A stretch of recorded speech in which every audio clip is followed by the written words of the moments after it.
So today we are working on reaction diffusion in Touchdesigner. And so I'm just going to jump in and show you some that I've already got running. So we're going to be going through these. I want to build out some interfaces for them so I can control them. I want to make them audio reactive. We'll go through these later one by one, but here's one little one that I've got going on here. And there's lots of different parameters I can control it with, like this. And if I get rid of this, maybe something happens. Nothing really happens when I do that. What if I get rid of that?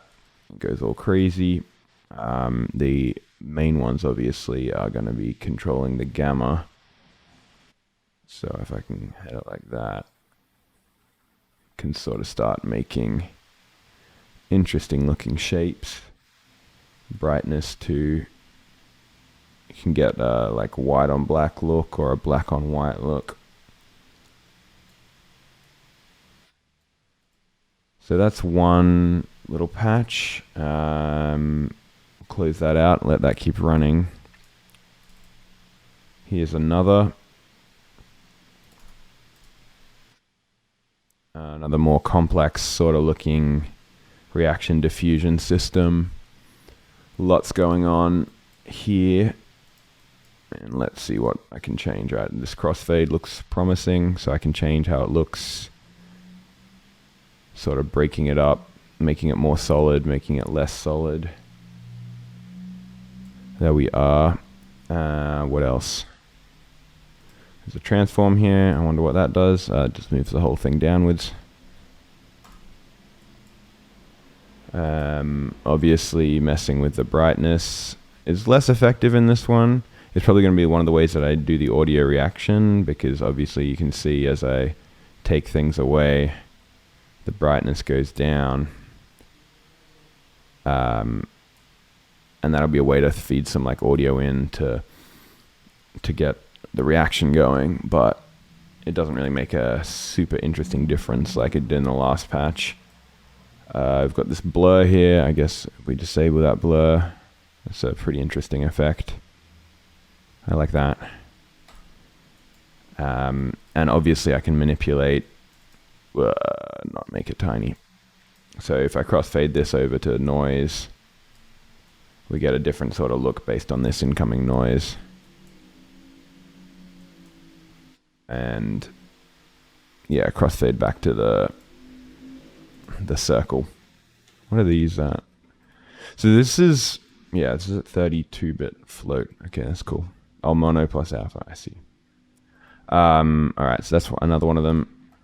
And the final one, this guy.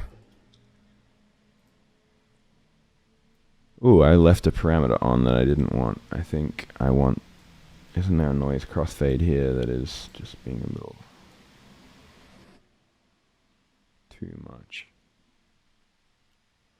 Okay, so this is another very complex reaction diffusion system. This one I have a bit of work to do on, because while it looks really interesting, the way it looks best is if I reset it by hitting this. And then you get this whole thing like breaking apart really nicely.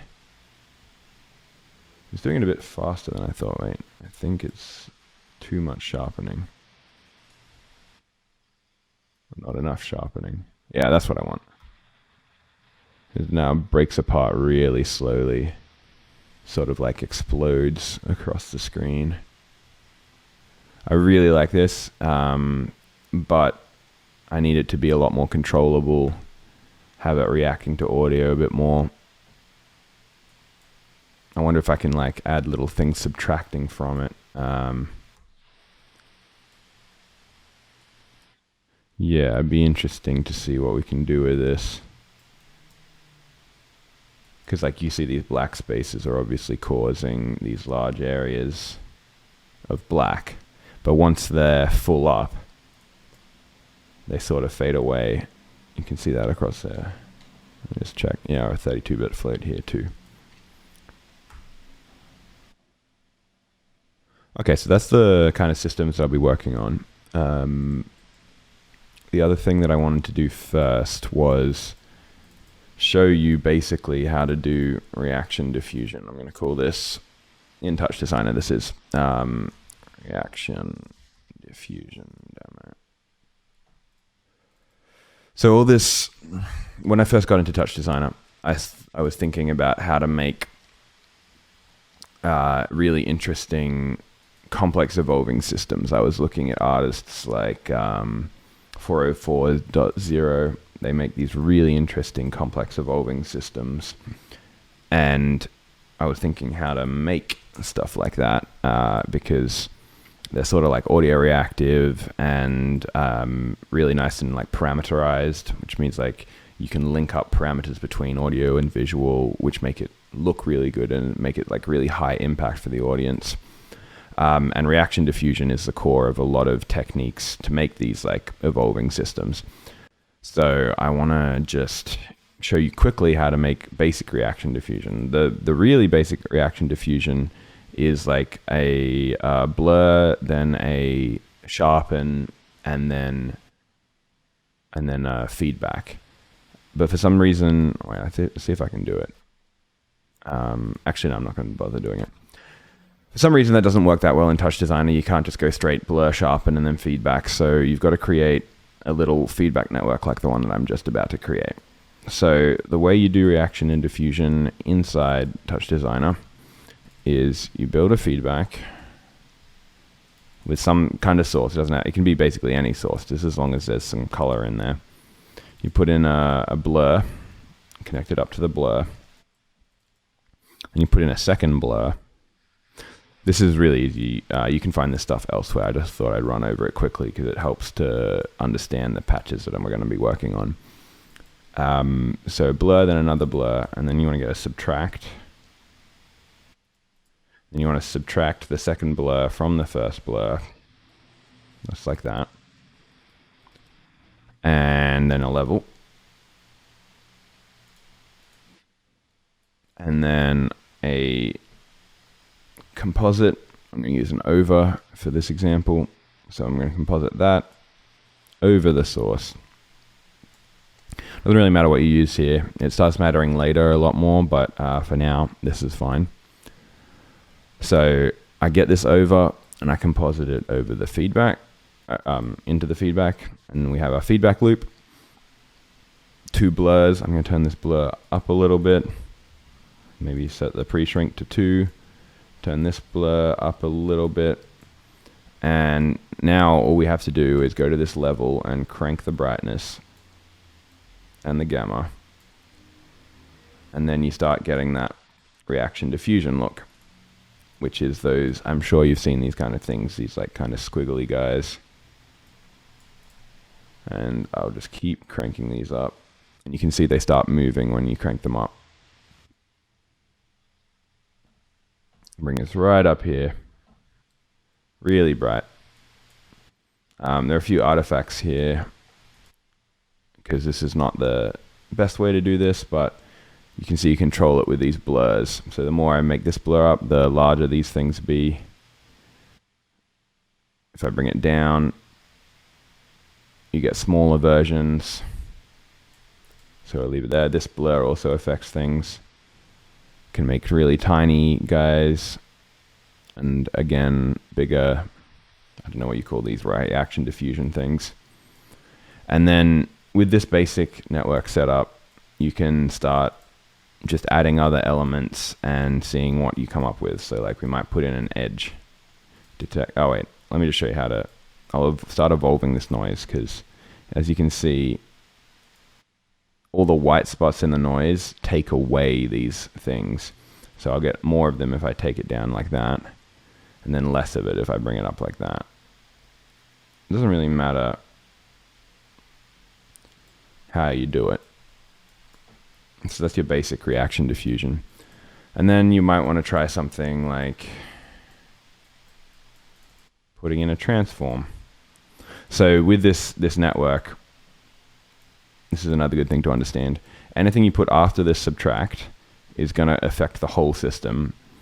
And then anything you put in either of these, in this loop or this loop, is going to have a different effect. It's going to control the way these shapes are formed. So if I put this transform in, I can start transforming this maybe downwards or across. I didn't really mean to do it that quickly. So now we're getting the reaction diffusion algorithm happening with the transform across, and you can see these are like doing their squiggly thing depending on, mostly on this noise that's coming in. So if I like change the seed, you get changes to what's going on. So I'm going to put an equation in here to transform it. So seconds. There we are. So that's one thing we might do. And if we stop it, oop, I didn't mean to do that, but you can see it transform the other way. And then you might think about rotating it. And then the faster you move it, the smaller those things are going to end up being.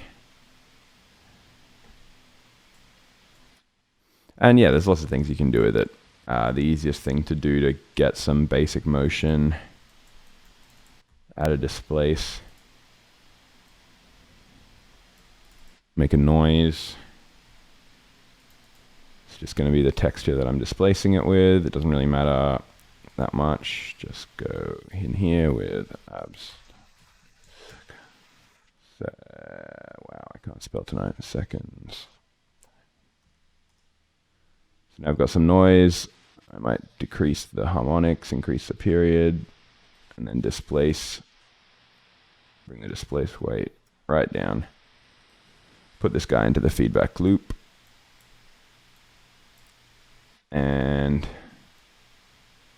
start displacing with this noise.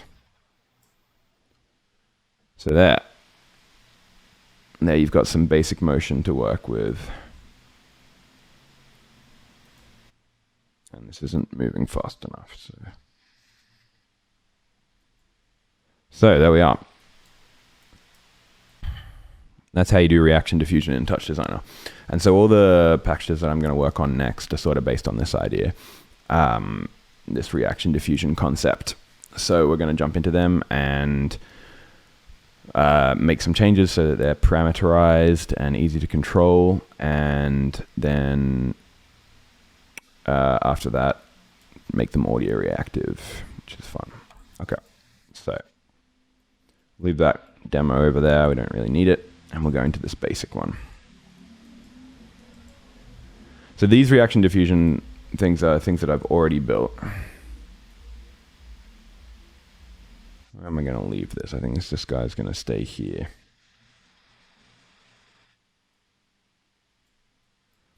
And so, as I said, these are things that I've already built. And so I built them a long time ago. And they're very complex. This one actually doesn't follow the pattern that I just showed you, but the other two do. So this one does use that kind of blur then sharpen thing. You can see I've got my blur to start off with, and then we go through a whole bunch of operations, and then there's a sharpen at the end. And let me just line this all up because I like things being lined up better. Okay, so there's a bunch of parameters on here that I can control. So I can control this filter size, not too much. Yeah. It basically goes away at 8. So it's sort of got to sit at around 5 or 6. Then I've got an edge here, which is doing nothing right now. Oh, but I can take it away. Oh, that's really cool. So I can sort of use this edge strength to cut it up into little drops of, I guess, rain. Wonder if I slide this down slightly, if I can. So it makes like really thin versions of. All right, and let me get rid of it entirely.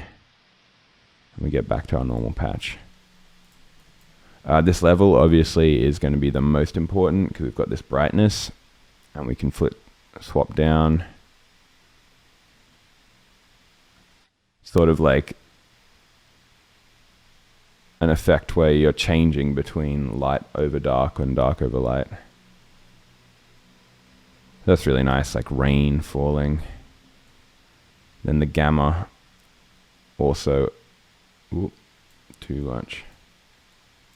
Okay, so I got to be careful not to bring it right down to 0. And you can just pulse it to reset it, which is also a very other cool thing to do. Just keep pulsing this, and it's just got a ramp coming in here.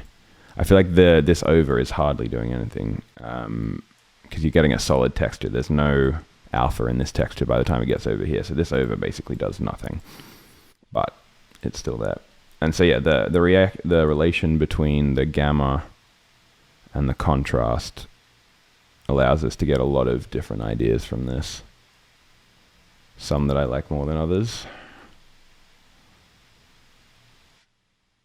But it's in a very like small range of what you can do. That's cool. Okay, I'll leave that like that. Actually, no, I want probably... Can I go one higher? Oh, this is at 4. I can definitely go up to 6 on this. Nice, that looks cool.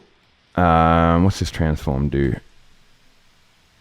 That just moves the whole thing up. It's a cool effect, but I'm not sure I really like this area down the bottom here. Let's get rid of that. I know that these two transforms, I've got channel masks, and I'm going to make the thing go really hectically colored, so I don't want to play with them just yet. I've got a sharpen. If I get rid of it, what happens? Everything. Alright, so the sharpen is very important in this patch for making the image, so I'm probably not going to mess with this too much. Now this displace, I think, is an interesting effect. If I... Oh, did I skip something? Oh yeah, I skipped that displace. Alright, I remember to go back to that at the end. So if I remove this displace, you get like very classic reaction diffusion patterns. And then when I re-enable it, it sort of bursts back into the more cut up version of itself. So I think this could be something really audio reactive if you just like switching back and then you go bang and then it bursts into something new, or you could keep like toggling between them.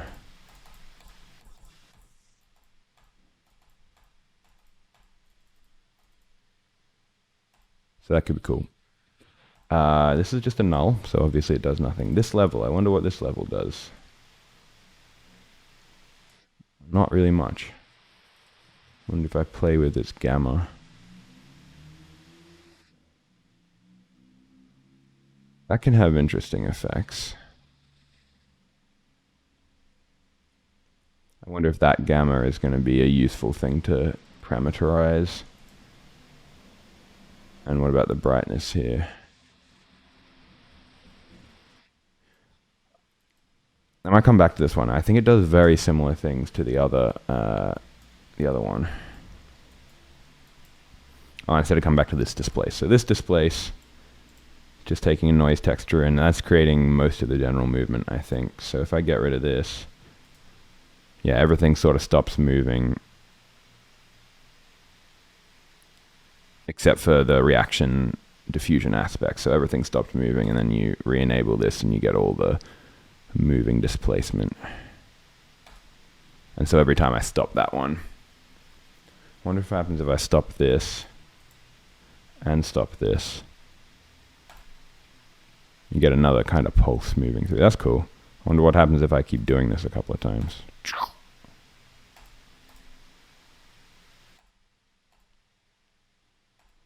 think this is really cool because like you get these waves that move up through the reaction diffusion elements. You can have it like, alright, and then we stop it like that. I wonder if the waves will move through these larger cracks. Oh, it just like chops them up.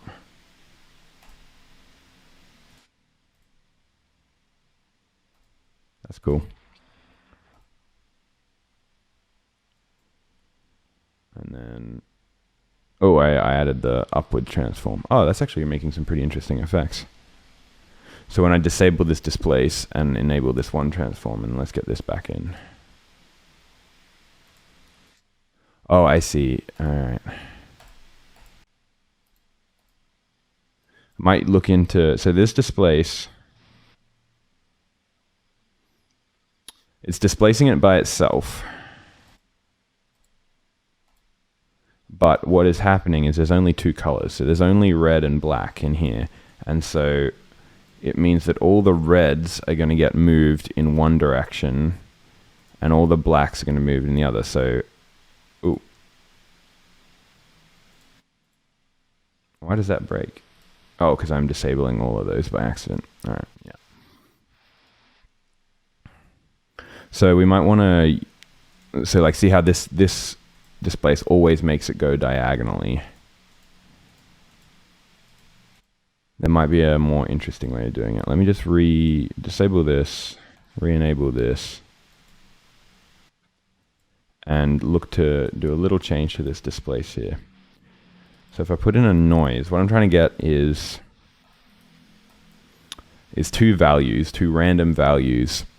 So it's sort of randomized the way it makes it, this displace has the effect. So let me just show you. You see, every time this happens, you get this diagonal motion. Diagonal motion, you can see that diagonal motion. But I don't want it to be diagonal every time. I want it to be maybe even controllable. So what I can do in the math is I can take different, like white is always going to be,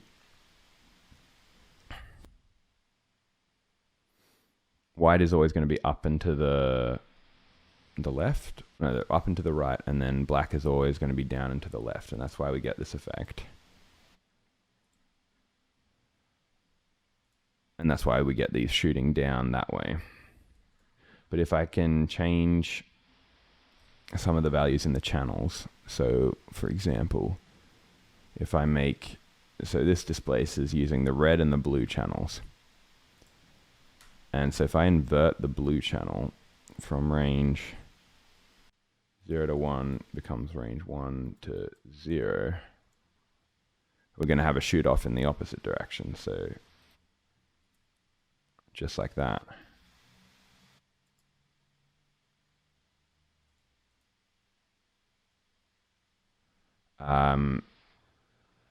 And then if I inverted the red channel, it's going to shoot off in another diagonal direction. So just like that.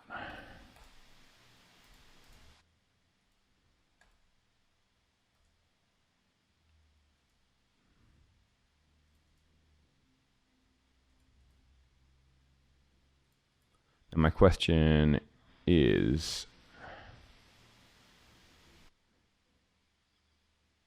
can I, all right, I think there's something, must be something else, because we always get these diagonally shaped patterns. It always looks, oh, that's because this is going, right? It's going to, so if I like get rid of that. Actually, no, keep one of them inverted. So let's just keep the red inverted and the blue not 0.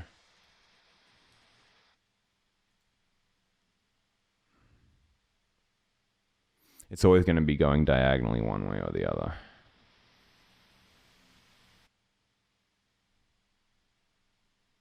Which I don't think is so bad.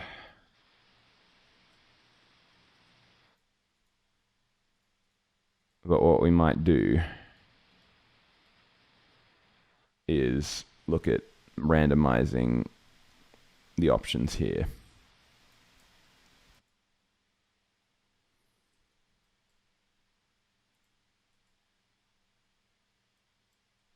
So if I get a noise,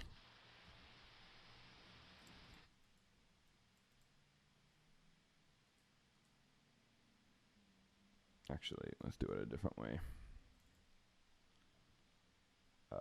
With a pattern. I swear I'm doing this so much lately, these like random non-repeating integers, but it works. So we need two channels, and they're going to be called R and B.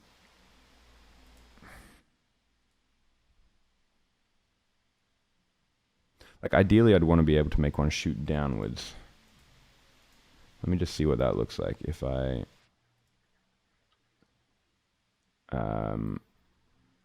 get 0.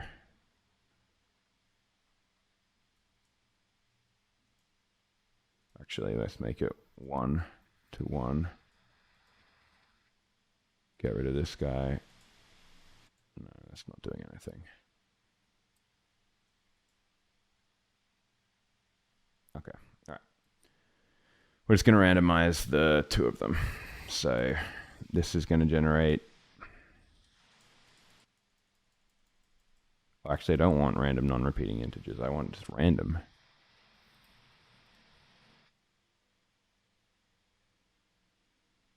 Random per cycle. All right, I'm just going to use a noise.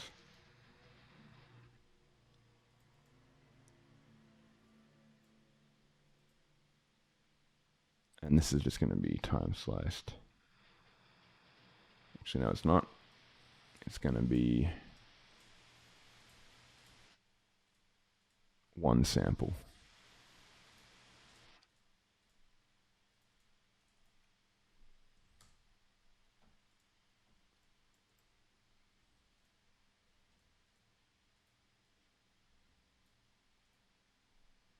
I'm just going to change the seed every time.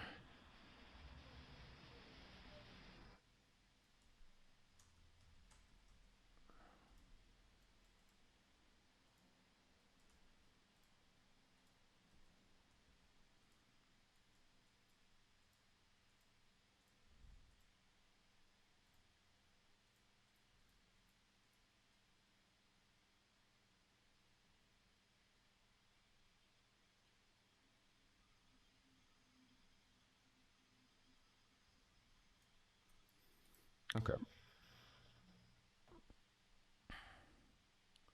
So now we just reference these over here. This is going to mess things up for a while. So that's going to be the R value. And then we just need to go 1 minus that. So it just is the opposite each time. Do the same thing for the B. And then copy that. And then 1 minus. There we are.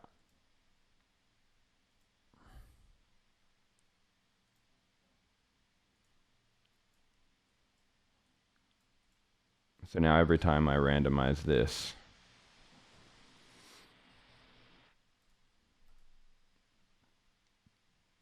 we get it moving off in another direction. There's only really 3 options it can be.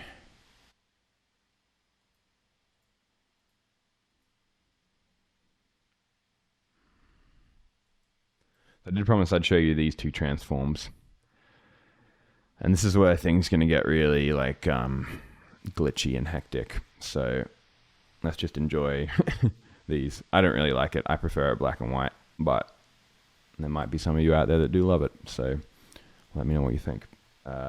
So when I do this, when I disable these, what these are transforms. So transforming the thing like this, they do exactly the same as this, except they only transform 1 channel. So like 1 color channel. So we get is like the RGB splitting out and everything going crazy. So if I get rid of this, we get that. That's very strange. I don't even know what those are. All right.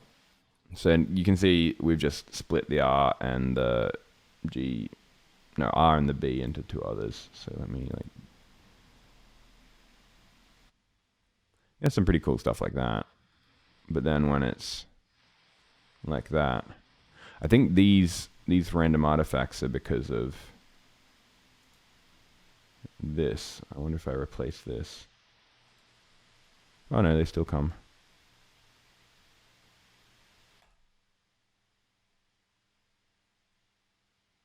So you get reaction diffusion patterns, except with the colors changing out.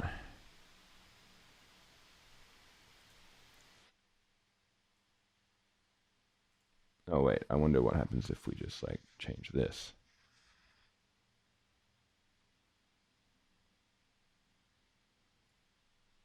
Do things get more crazy? Sort of.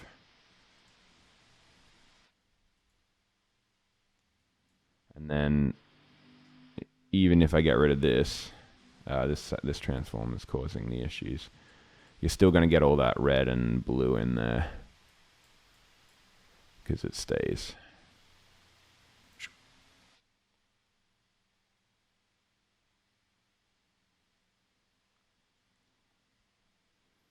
And once again.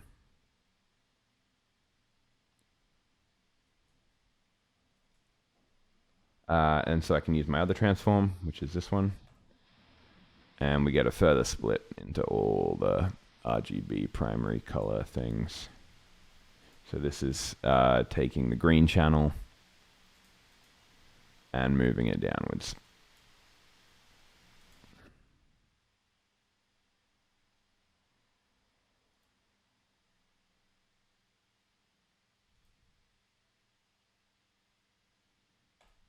This could be cool for like if there's some effect that gets turned on and off that sort of like lines up with that sound, like intense distortion or something.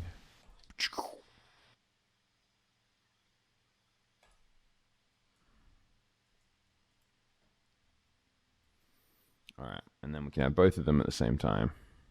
You can see that red channel moving away like that. It sort of gets rid of the effect, doesn't it?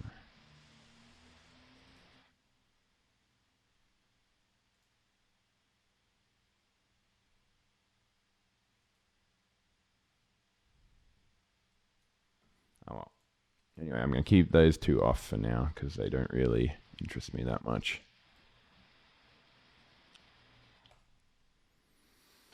And we're back to our black and white, which I think is the better color scheme.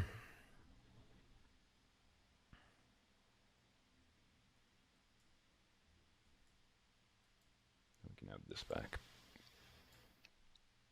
So now I want to build out like a control interface for this because there are so many parameters and I sort of want to control them with my touchscreen. And so a great way to do this is to, well, just straight up start doing it.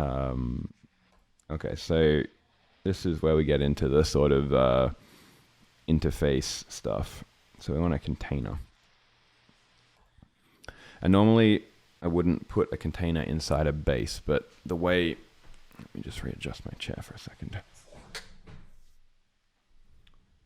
The way I am using my audio visual live set is that I'm selecting containers that correspond to different things, and then each of these containers then gets mapped to my touch screen. And I haven't quite figured out the dimensions yet, so I'm just going to make it the full touch screen, 1920 by 1080. Actually, we might make it not for the full touch screen because I know I'm going to have a panel on the left to control music.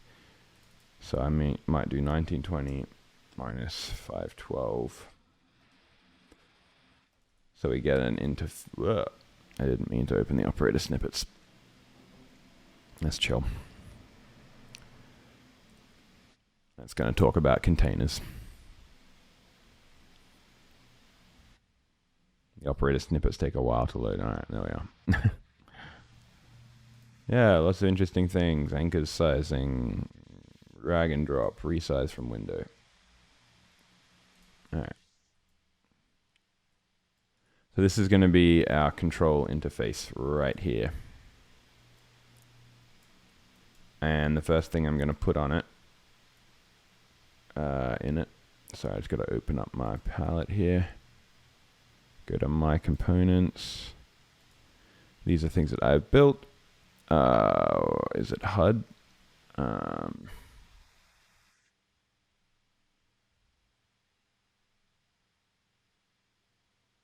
think these are like UI is what I want. Yeah. So this is an XY controller. And this is another container, because when you put containers inside containers, they become... So this is a special kind of UI controller in that you set the center value.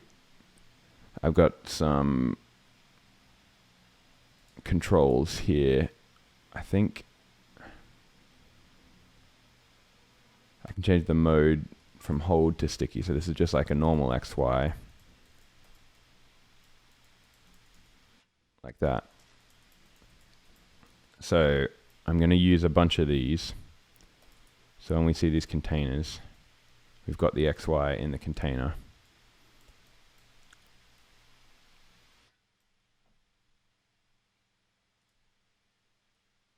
And yeah. Okay, so let me look at the size. This is 1080 by 1080. I think that's way too big. So something we might want to do is put a box around this.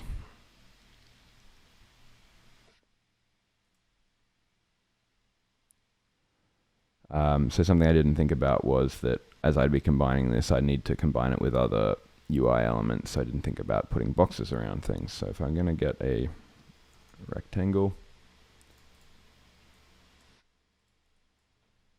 and the fill color is going to be, no, the fill alpha is going to be 0. Background alpha is going to be 1. Background color is going to be white.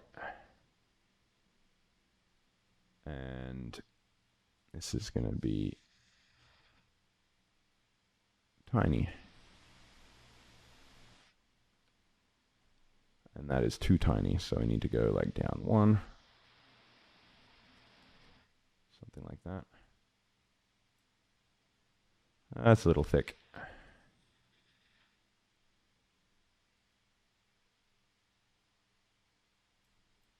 There we are. Now I've got borders around it.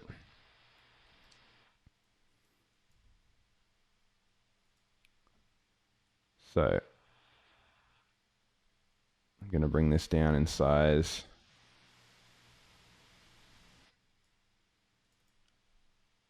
I think 256 by 256. It's going to go 512 by 512.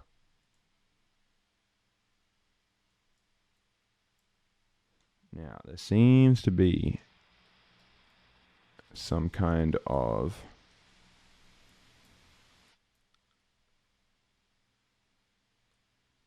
I think it's just that these are too small.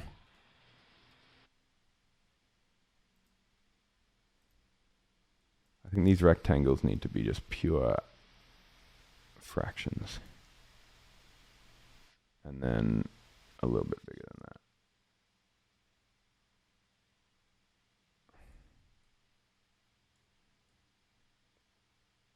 Okay, so now we've got our XY controller.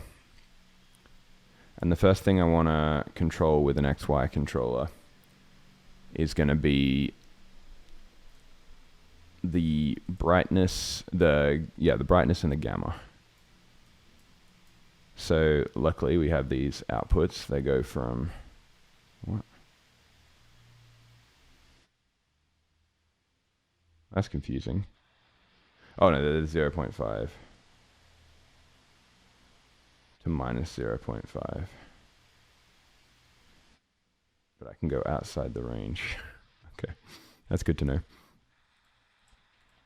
What happens if I click out? All right, but I can drag out there, but then I have to click back in. Okay, that's fine with me. So we end up with a null, then add an out here.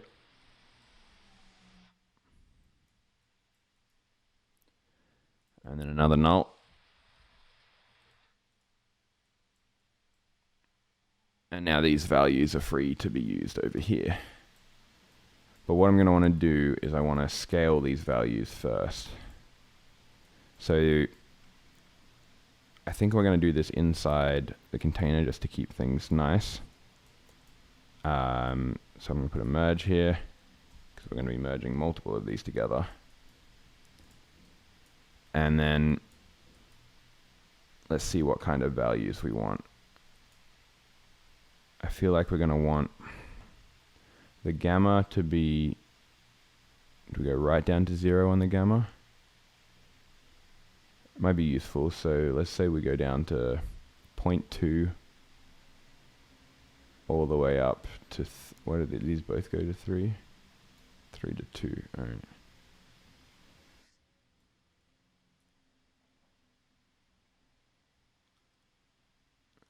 Just trying to get a good range for these. Most of the good ranges are around this 1 range.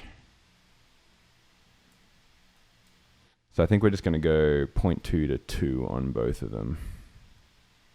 I'll just say 0 to 2 on both of them. So I'm just going to put in a math.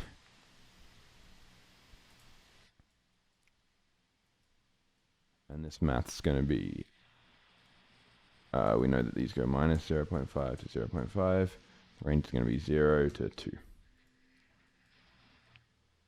So these are now scaled and ready. And I'm going to send them out.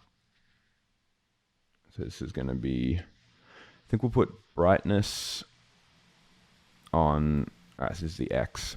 I think X we want to be gamma. And then Y we want to be brightness. Okay, so now our XY controller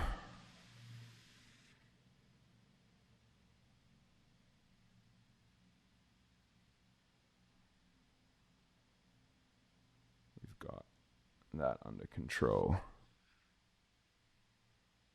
And we can go, maybe we shouldn't allow that to happen because it'll kill the feedback loop.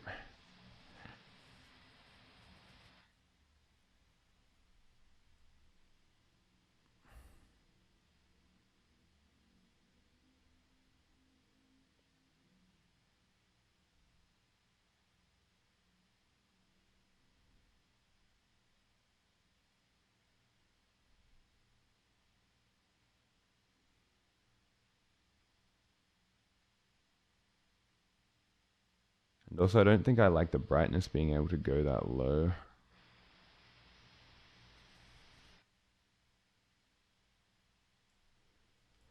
So let's change this. Might be like 0.5 to 1. That's annoying.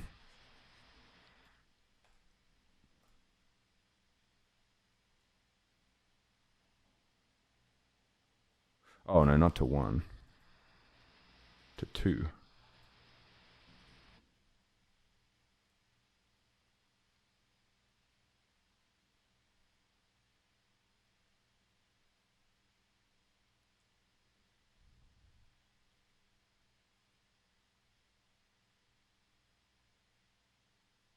I just gotta get the hang of this because it's like very finicky.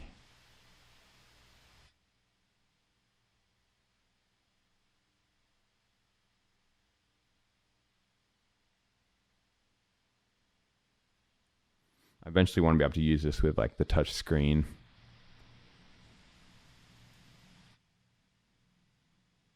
That works. Let me just see what this is like to use on a touch screen. Whoa, this looks really strange on the touch screen. You can't really see this because you can't see my touch screen. But, oh yeah, I've got it set up wrong for touch screen use. All right, we're gonna have to not test the touch screen today.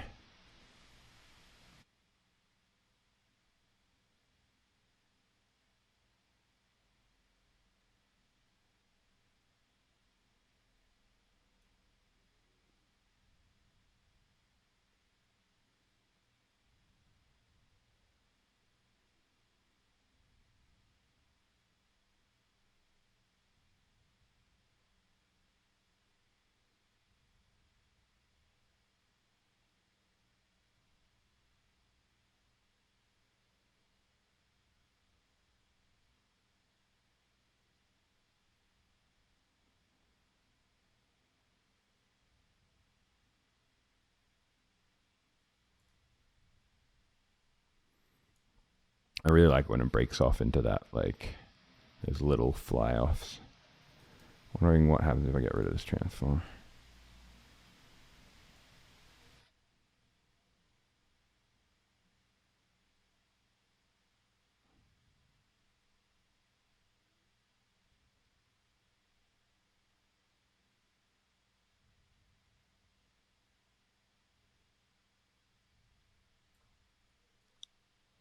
Yeah, I think we need to keep this transform.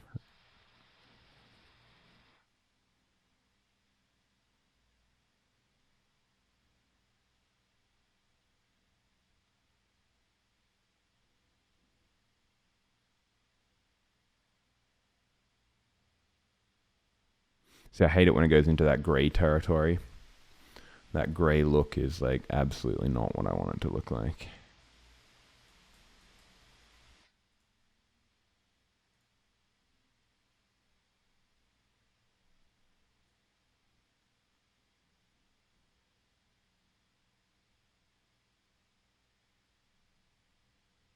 I like the black on white and the white on black, but then when it goes gray, it's just not what we want. All right, what other parameters do we need? I guess we need a button for this displace.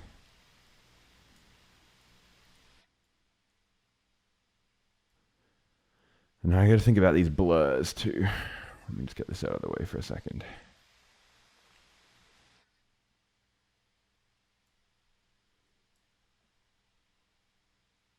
So is there only one blur? I've only got one blur in here. Let me just zoom in on this blur for a second and see what effect it really has. So obviously the filter size is going to, once again, create the size of the reaction diffusion thingies. I wonder if this interacts much with this guy. I guess it makes it go away faster, but then...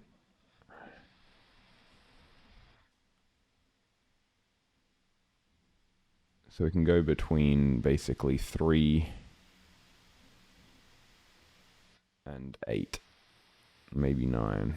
Not really 9. But then can I adjust the sample step?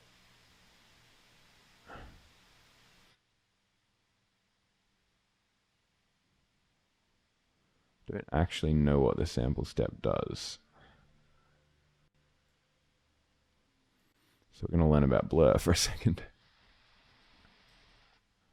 Alright. You can do multi-pass blurs, horizontal and vertical. Yeah, pre-shrink.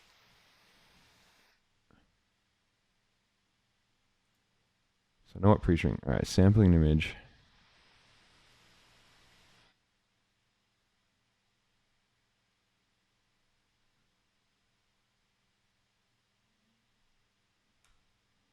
Alright, I don't really know if that helps us much. And I don't know if these different blurs look different. Gaussian, it's pretty similar. Box is having a different sort of an effect. More harder edges.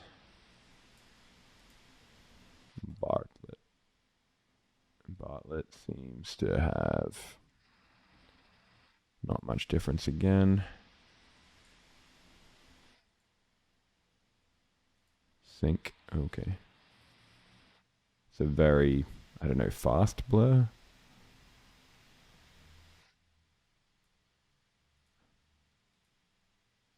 Hanning. I'm just going to adjust this.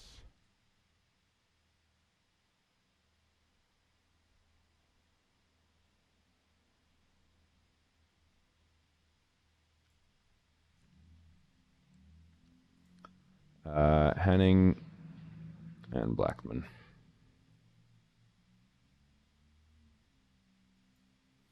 I don't think it makes that much of a difference. I'm going to keep using Catmull ROM blurs.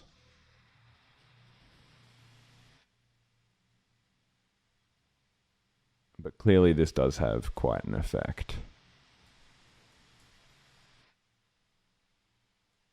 So I might get another one of these XYs to control blur and then some other aspect.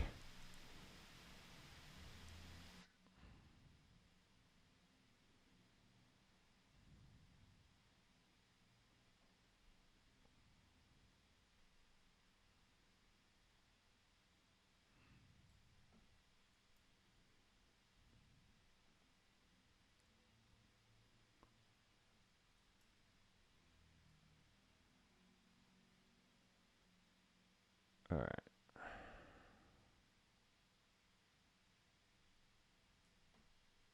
That's cool. All right, so we need blur. We can have blur on another XY. This edge, I think, does something sort of interesting. Yeah.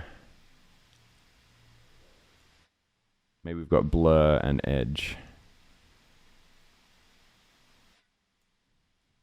What happens if we go more than that? Get really fine lines.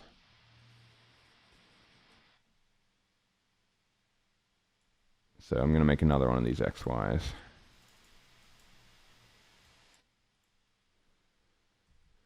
Now, they're both sitting on top of each other, so we've got to adjust this. If we set our parents, children, align, go left to right. So now we've got our two. Yeah, that'll do. So I've got our two XY controllers up here. And then we've got to do some scaling. I've got to do two scalings this time because we're doing two different, very different parameters. So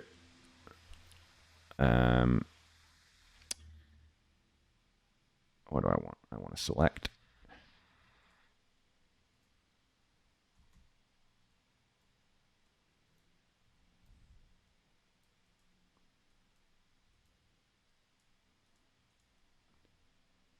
Select X.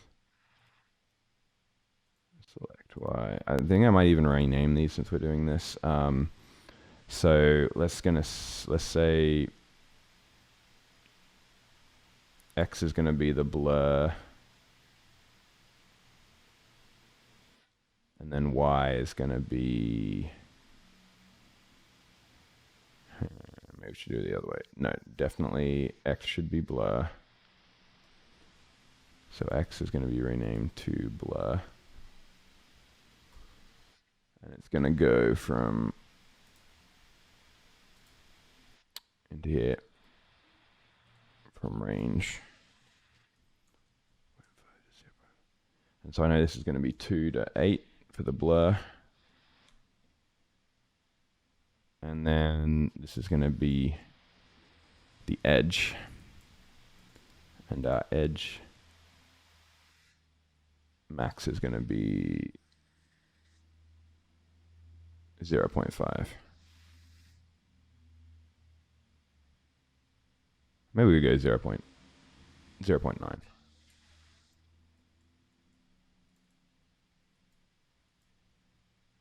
So rename to edge.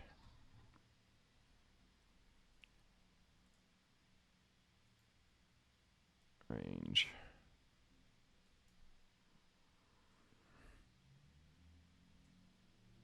To 0 to 0.8.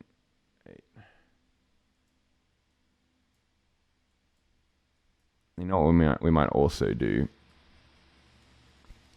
is I might want to adjust this with an S curve.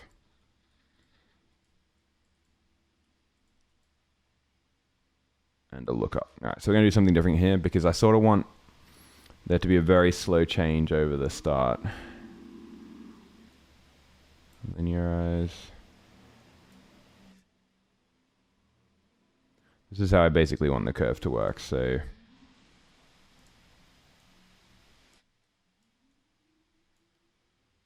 instead of going 0.5, we're going to go 0 to 1.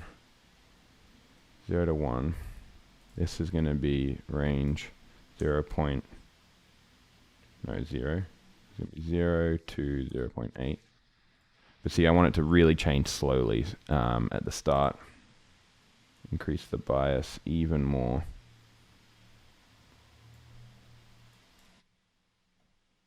And then we're going to do a lookup.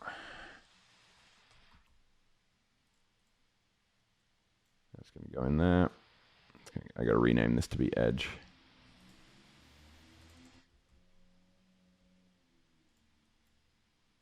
And then we can just merge these guys into here.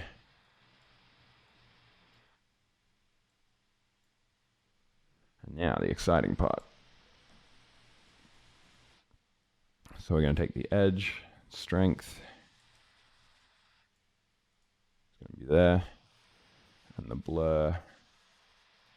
I don't know if we're going to have to limit this to an integer first, but let's see. Yeah, no big deal. All right, so now if we pull this up, we get that happening. Nice. And then, yeah, that's really nice.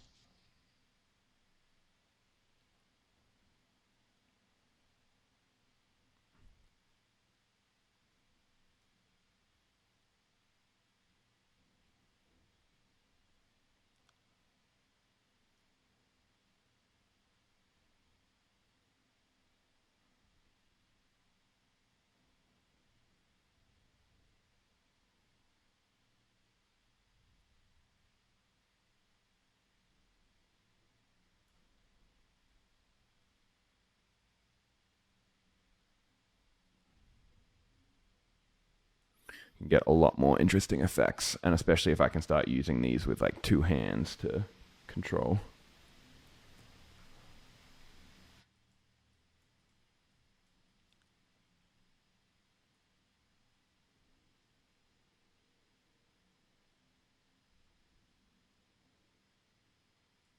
Now it sort of looks like tendrils. It's nice. I can take that look away, bring it back.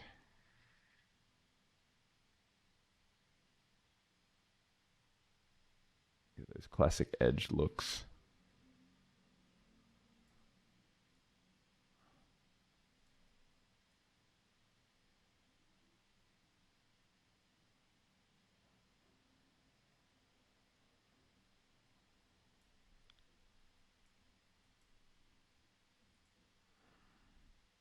Happens if we stop the displacement.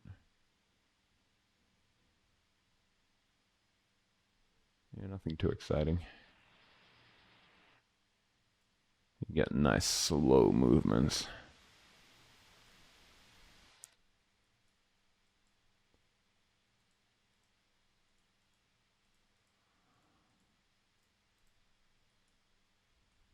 But it's still better with the displacement there.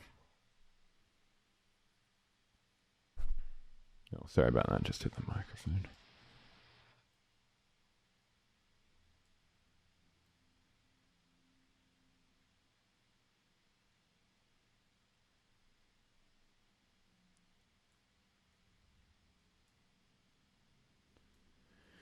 Really cool. Now we might need some buttons. So maybe I think I want like a panel of buttons here.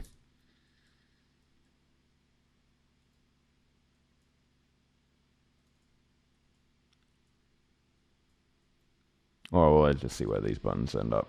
I'm just going to use the default buttons because they're going to be easy to use. Let's make this 100 by 100. I don't like how that's lined up, but look. That's the button.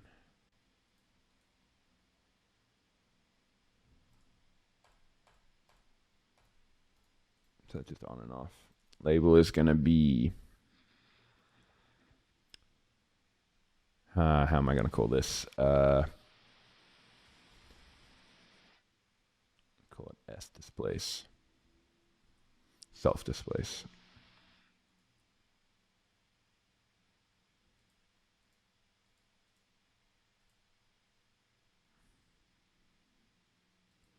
Surely I can adjust the...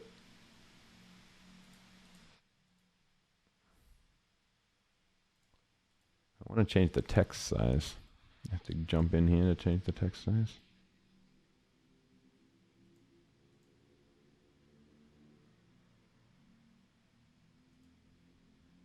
Right.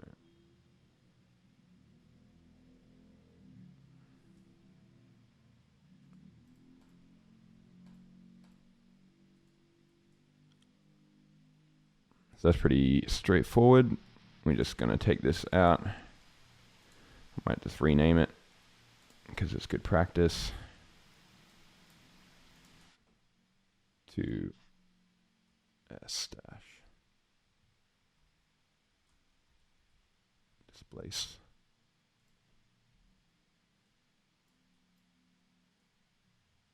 In there. And so now we want to do a few things with this. So I'm going to select it.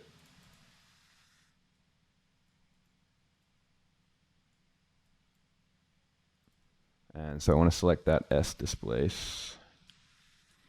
And one thing, so I want to change the displace weight. So I'm going to put in a math.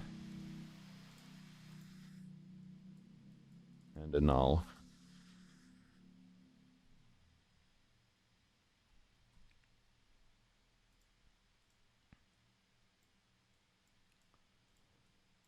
And so I'm just going to multiply this by 0.001. Actually, you know what's an easier way to do this? Is just to do it in here. I can't be bothered. All right, so we take this. That obviously makes things a little bit crazy. Times 0.001. So I'm taking the value, multiplying it by 0.001 in the equation. So now this button turns off the self-displace like that.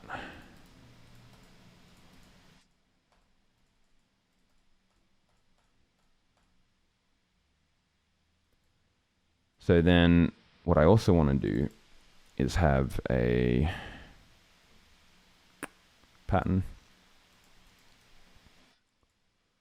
with random non-impeding integers. It's just going to be one of them. 1 to 10,000. And then this is going to this.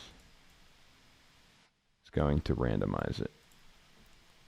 So now every time I hit this, we get a new random seed, and that is going to control this noise seed here.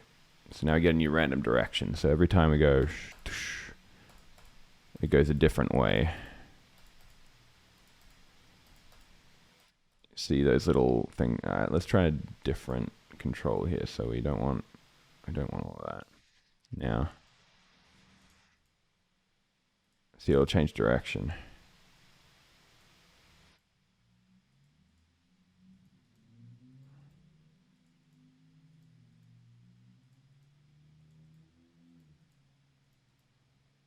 So it can be basically one of 4 directions that it goes.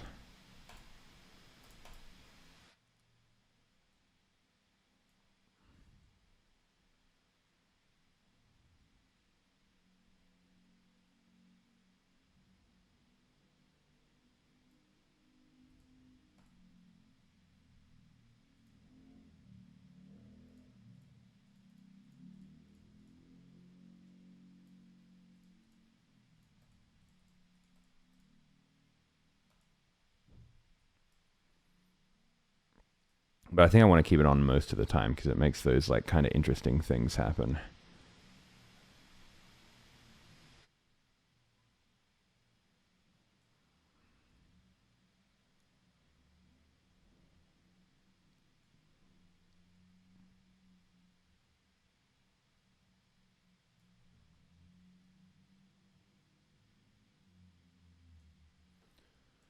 I wonder if there's a more, so this displace is holding, but I wonder if we change it to mirror. Because like you can see it getting pulled off the edges. And I wonder if mirror is going to make for a prettier kind of look to it.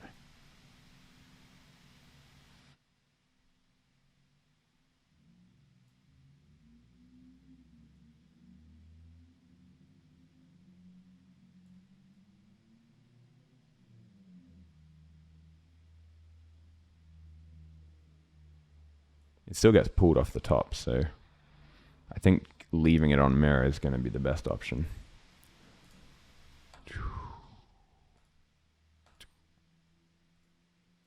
The direction change might be a little uncontrollable.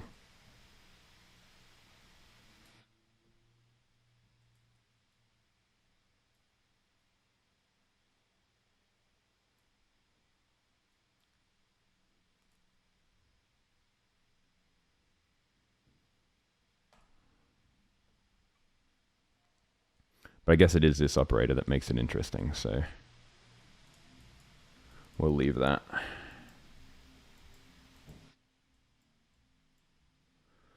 All right, are there any more parameters we want? We might jump into audio visual in a second. We could do one more, maybe a sticky one that allows me to like move around the transform. See, like we've got this transform and I can transform it upwards or downwards.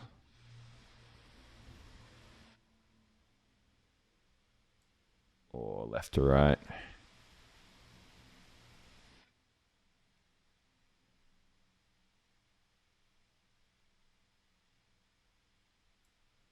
Or rotate. Whoa, no, not that much.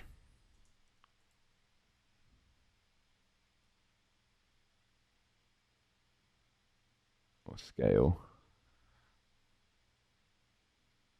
Oh, that's trippy. Let's try playing around with that for a second.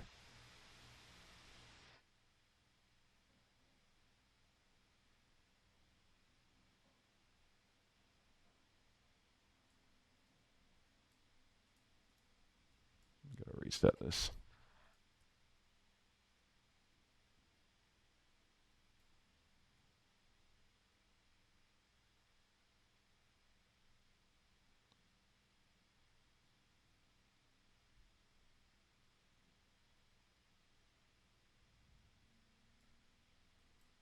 It's way too much. Bring it down. If it does, it's just like really slow. Yeah. Let's try that.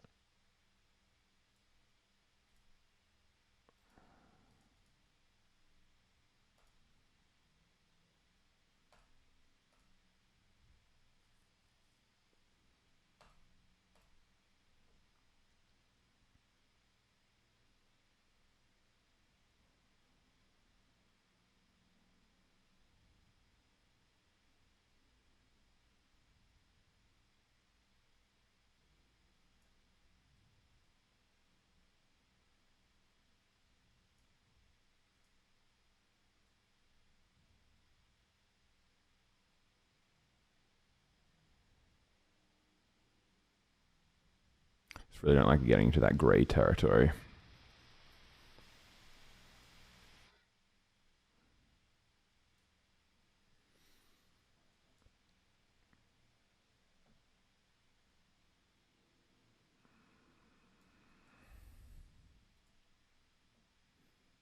I think it's probably better without the intense movement towards. Maybe I'd put that on as like a intense effect at the end of something, but let's get it somewhere a bit more reacting.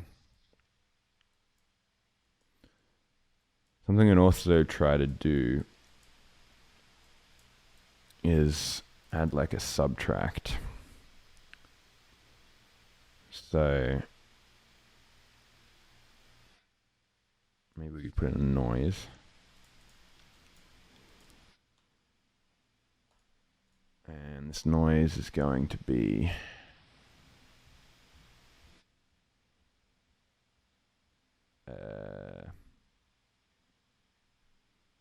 we're going to use this.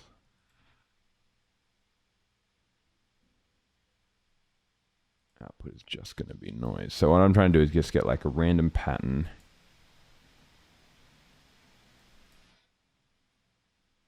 that I can deduct from the main one and sort of offset the whole thing. So I'm going to put in a limit.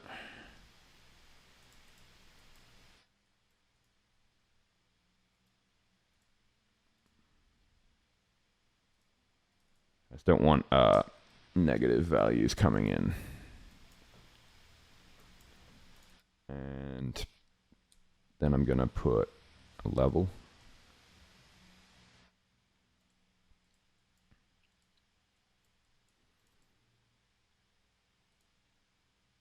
And quickly, I'm going to put in a button. Change this button to be momentary. Add a null. This null is going to control the post opacity. So now, just like that, and we're going to make the alpha the noise. Very good. Now I put in a subtract. Subtract.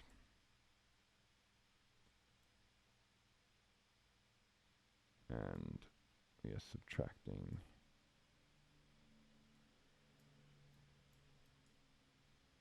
So now let me make it a little bit more populous.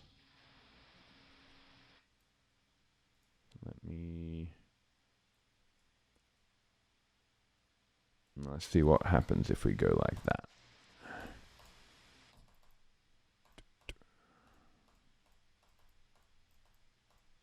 That's cool.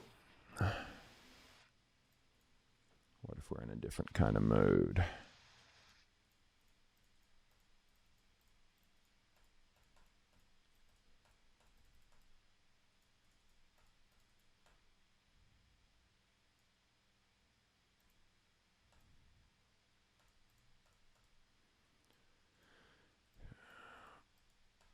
So that could definitely be a audio reactive element that we have. Just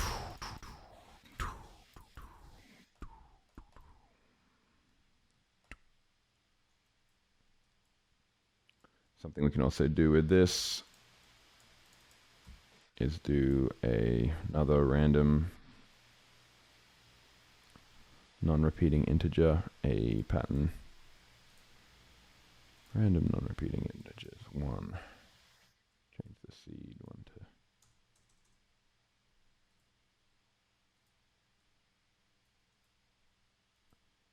And then seed the noise with this.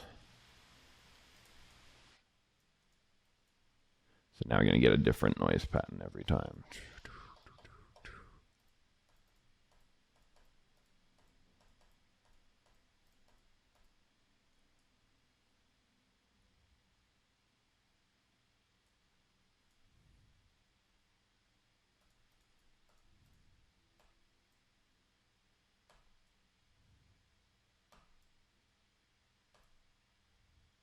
Gotta remember to make this not just like a trigger, it's got to be like a,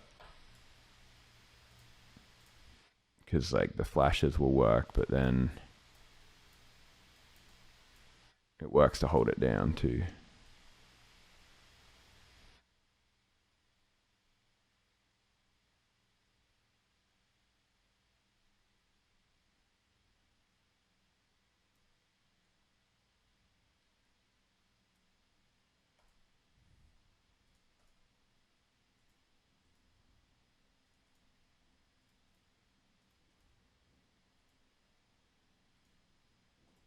All of these things are elements that we can make audio reactive.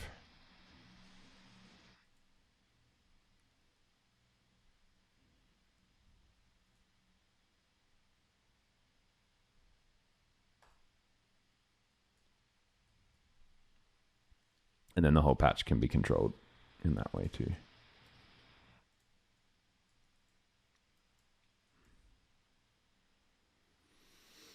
So that's like the interface done for this one.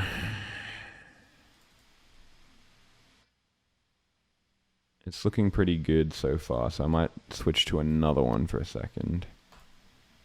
So, all right, next thing, I think I'm going to leave this one for a second. We're going to jump onto a different reaction diffusion system. So this is a basic one. Save this. And let's jump into a new one.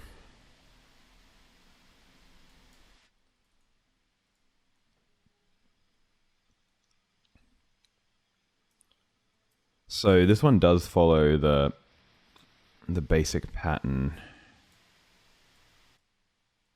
Let me just try and control order these things. All right. So if you can decipher this network here, this patch does follow the basic pattern of reaction diffusion patch that I showed you at the start. So you've got like a subtract. It's just a really amplified version of that. You've got the feedback going to a blur, which then goes to another blur, which goes through a bunch of displaces and stuff, and then eventually gets subtracted from the original blur again, and then you go through some other displaces to a level, and I have a cross here at the end, so that just crossfades between two things instead of a over.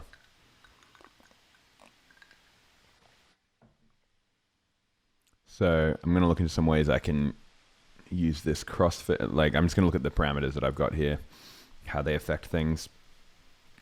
So first of all, this crossfade, 1.22.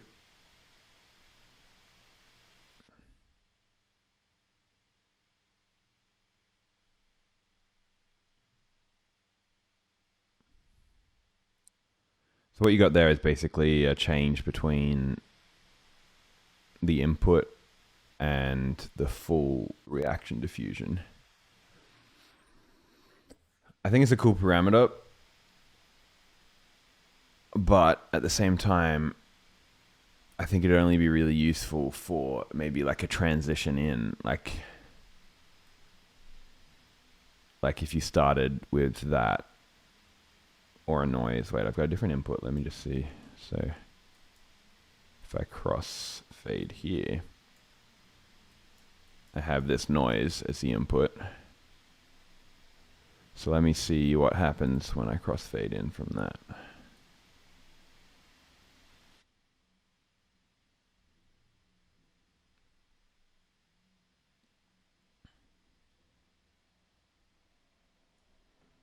Yeah, you get a pretty similar effect.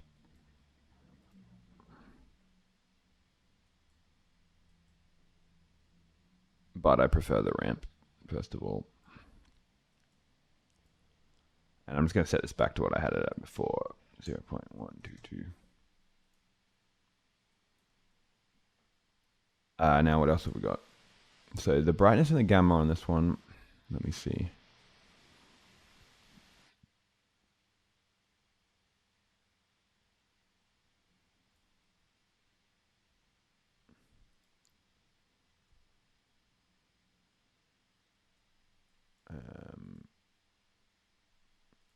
Sorry.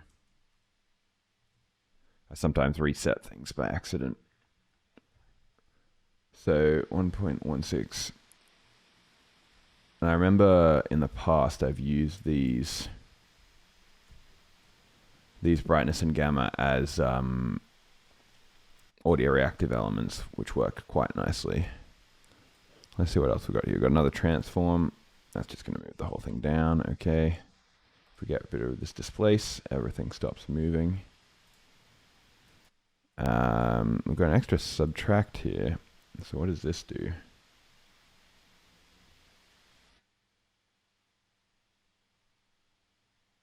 Nothing much. I might get rid of this. It does nothing.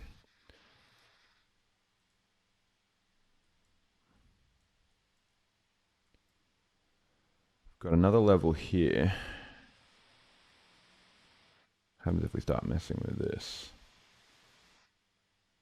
Okay, strange and very unpretty things about the brightness.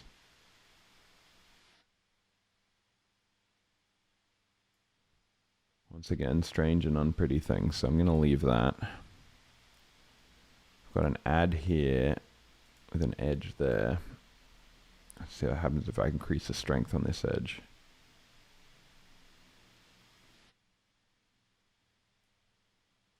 It doesn't do very much. I'm going to leave it how it is. About this displace. Now that has some effect. Makes everything a bit more static. Now there's a noise crossfade here.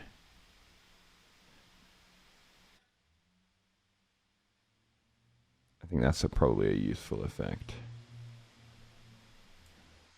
Set that to whatever it was set at before. And there's this blur. That blur I definitely will use.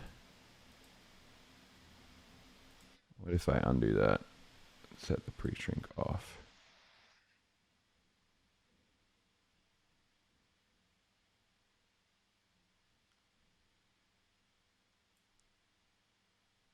Now does this do anything? If it's like that, no. Alright, so we leave that blur in there like that. And this blur is, does this do much? Oh yeah, we can take it into a really nice territory like that.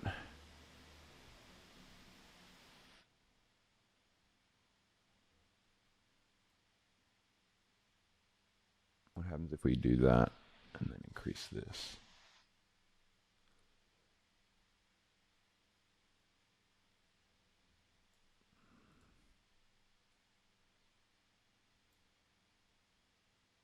So I think these two blurs are definitely going to be on their own little XY pad thing. And this noise crossfade can also be.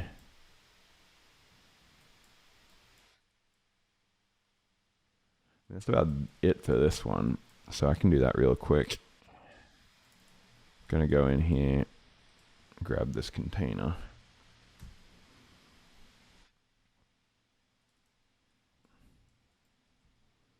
Jump into feedback waterfall.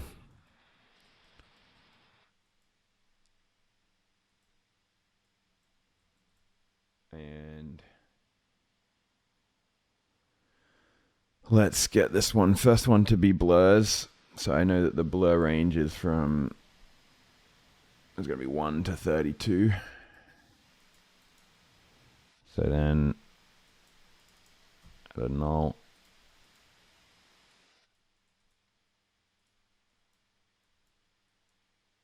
And these two blurs. So I think I'm going to put this blur, because we're going to want it around the center. This is going to be the X one. And then this is going to be, wait, did I just put the X in?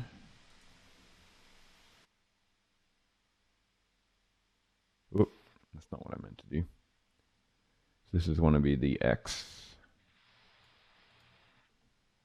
And this one I want to be the Y.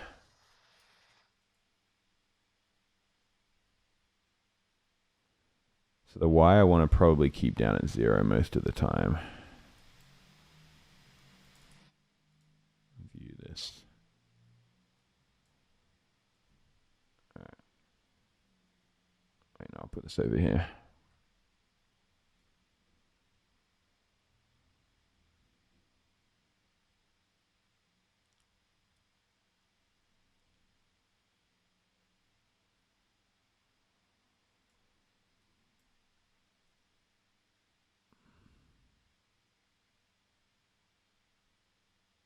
Get really hectic with it, and then really not hectic with it.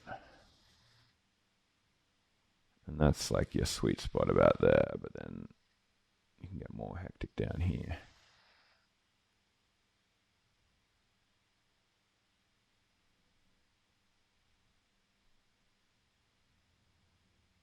Good thing about these two is you can like tap them really quickly. So if you could just tap there to get that instant, and then tap there, or like tap there. Nice.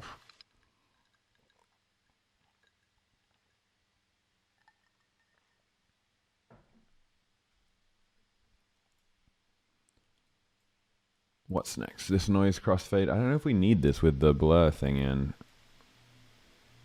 It's a pretty similar effect. I think I'm just going to leave that how it is. This noise animated though. Yeah, okay, cool.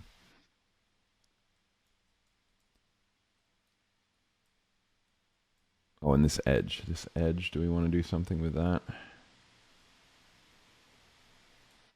No, I'm just going to keep it as 1.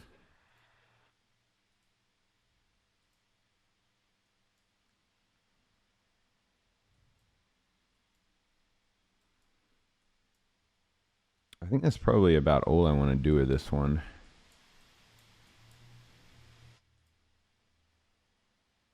I know I'm going to use these levels for the audio reactivity, so I'm not going to use them so much.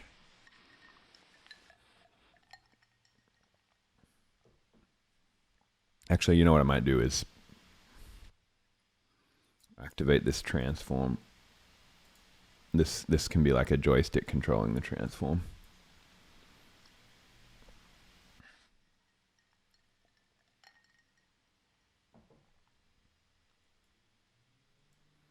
So let me just get these values right. This is going to be some simple stuff. So it's just going to be, we go to minus.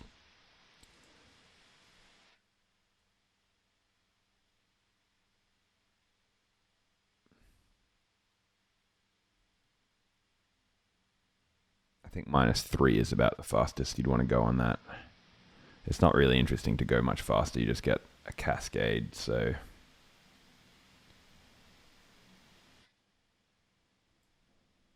let's just jump into that transform.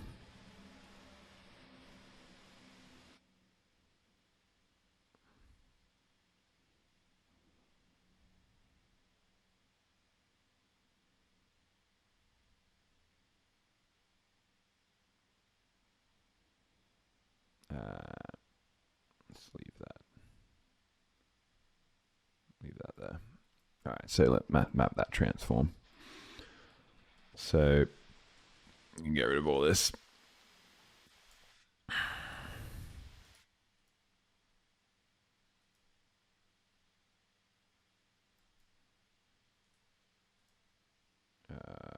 Math.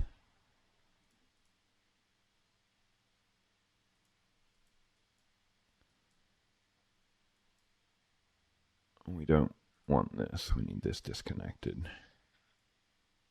Just want it going in. All right, so range. -0.5 to 0.5 to -0.003 to 0.003. And now I'm just going to change the settings on this XY now. This is why I built this little XY thing, because I need it to be sticky. So you see now it's sticky, and it'll always go back to the center. So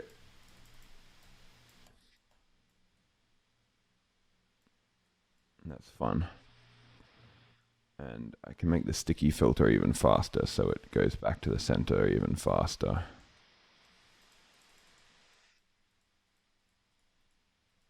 Just like that. So this is going to be good. Well, I'll show you once it's all hooked up.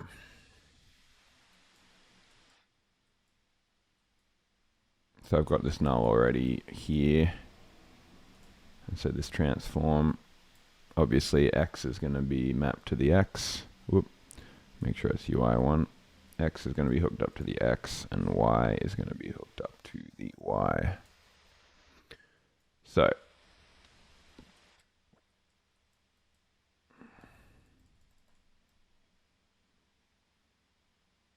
now I can sort of pilot it around.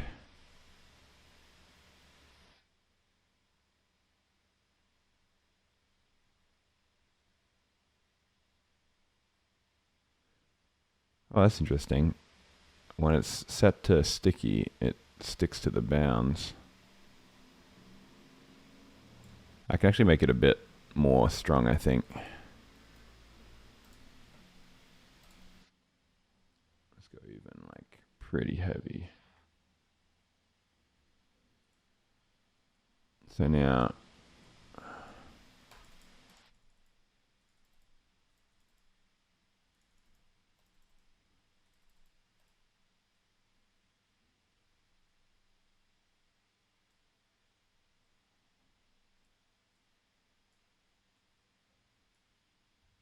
cool.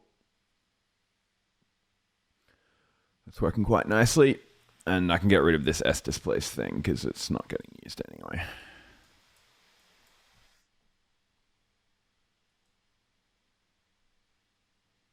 So now I got controllers for that one and that one. And now complex ice. All right. So, as its name might imply, this is the most complex one. Wait, I just want to check that I wasn't getting frame drops from this. No. All right, complex ice, the final one.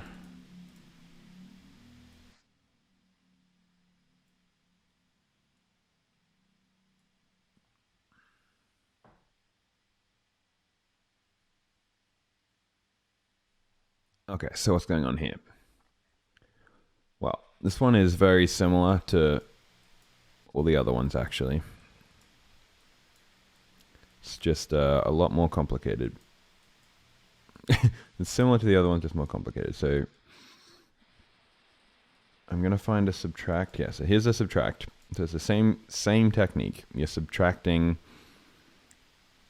There's no blur at the start, but you're doing something, then subtracting that from the main feedback loop, and then doing external effects, and then bring it all back through itself with a cross. So yeah, basically the same as a normal reaction diffusion loop, just with a whole lot of extra elements. And this extra, like, I don't know, you call it decimation, that keeps occurring.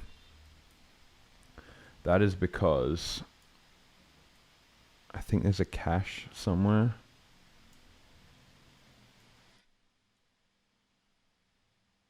Oh, maybe not. I don't know why it occurs. I built this a long time ago. But this feedback loop, this texture here is really important, because you can see it sort of lines up. This area then gets filled in, and then you can see this whole area starts getting thinner. So what is going on in this really important. You can see this hole lines up with this hole here. So let's just jump through a couple of parameters that we might want to add. First of all, let's get rid of this displace. That stops the whole thing. I had an idea with this, because the audio reactivity element is going to be quite hard with this, just because I really like it when you reset it like this. If you hit the pulse, it looks really cool. So I was thinking the best way to maybe have some like audio reactivity would be to reset parts to that, and only parts that, well, I'll show you. So I'm going to do what we created before, actually. I got it in here, so I don't need to redo it. So this little, oh, not that.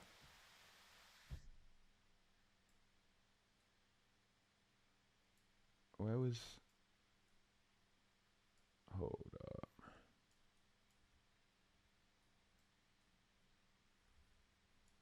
I definitely made this thing. Yeah, it was in this one, okay. To see how I can hit this button and just like slice out large sections of it. I'm gonna copy all of this. Go back into complex ice over here. And paste this. Now I'm just going to make things a bit neater. Pull this out. Pull this out. We're going to subtract right at the end here, just before this level. So, God, this is also ugly. Wait, I just want to see what this crossfader does. It really doesn't do much, does it? That's fine. All right, so since we're 32-bit float, it's all set up as we want it before. I'm going to put in a subtract. Once again, zoom and zoom. All right, let's see how this works. So if we go, all right, that's exactly what we want. See, we've got some of it restarting, but other parts of it not restarting. So you get a more of a continuous motion. But I think we can make this even more sparse, like, yeah, just like smaller sections even. Something like that. Maybe increase the exponent just a little bit, just like that. All right, let's try that. So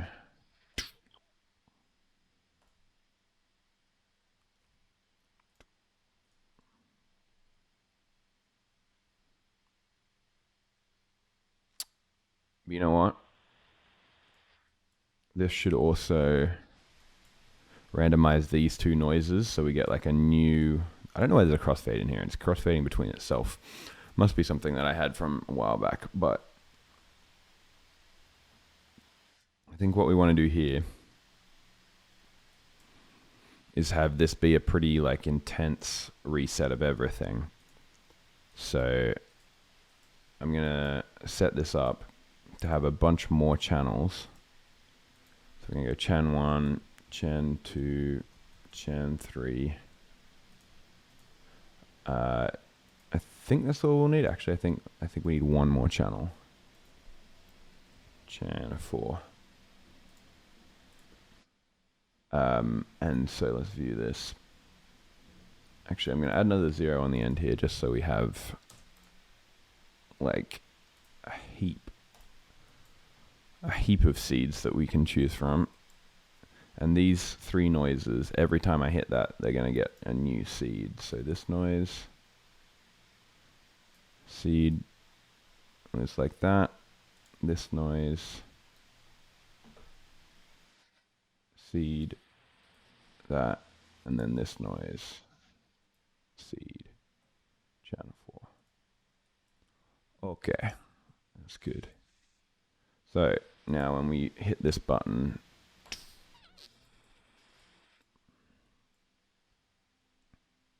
you see these noises will each change too. I gotta get that button so I can use it. Bring this out. Here's the little button so we can see these noises changing. And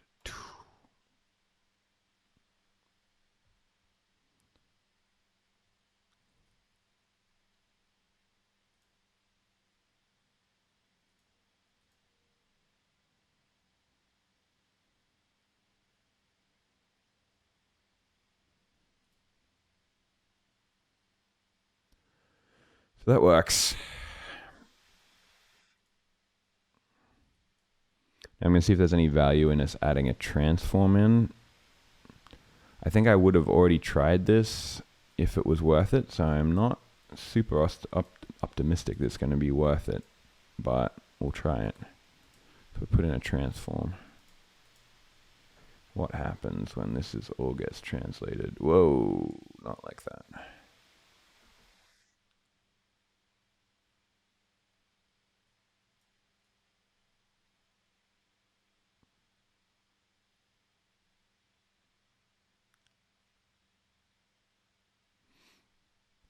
It's not as boring as I thought it'd be.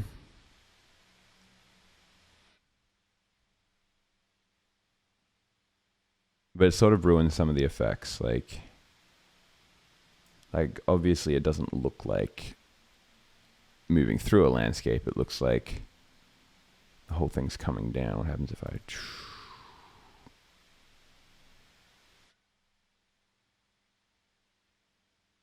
To me is a bit less interesting.